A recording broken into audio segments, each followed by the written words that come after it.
Ronald Erwin McNair, black astronaut and physicist, born 1950, died 1986.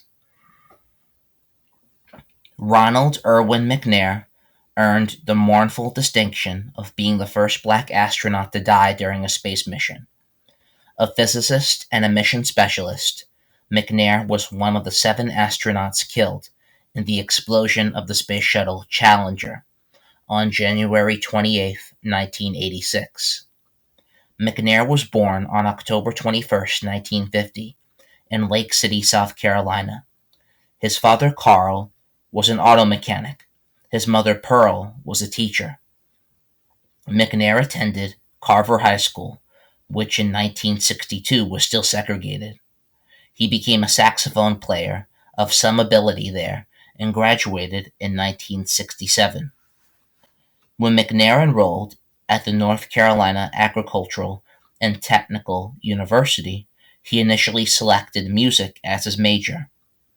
A college counselor urged McNair to consider science, and in his freshman year he switched his major to physics.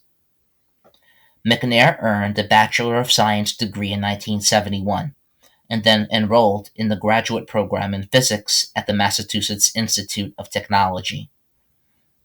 He completed the doctorate in 1976. His dissertation focused on the generation of laser beams. Shortly after receiving his degree, McNair married Cheryl Moore, and then he accepted a position with Hughes Research Laboratories in Malibu, California. There, he worked on the use of lasers in satellite communications, and it was this work that attracted the attention of NASA.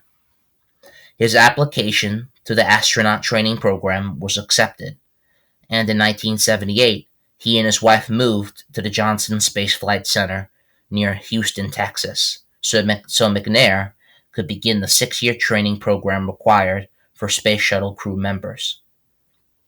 In February of 1984, McNair was mission specialist aboard a successful flight of the Space Shuttle Challenger. During this mission, McNair monitored space gases and tested solar cells and a mechanical retrieval unit. He also brought his saxophone on board and became, as NASA notes, the first person to play a saxophone in orbit. Another flight was scheduled for 1986. McNair's scientific duties for his second mission were to have included deployment of a telescopic camera to study Halley's Comet. That flight ended in tragedy. Rubber gaskets failed, and Challenger exploded less than 2 minutes after liftoff. McNair, 6 other crew members, and NASA's first civilian passenger, school teacher Krista McAuliffe, all died.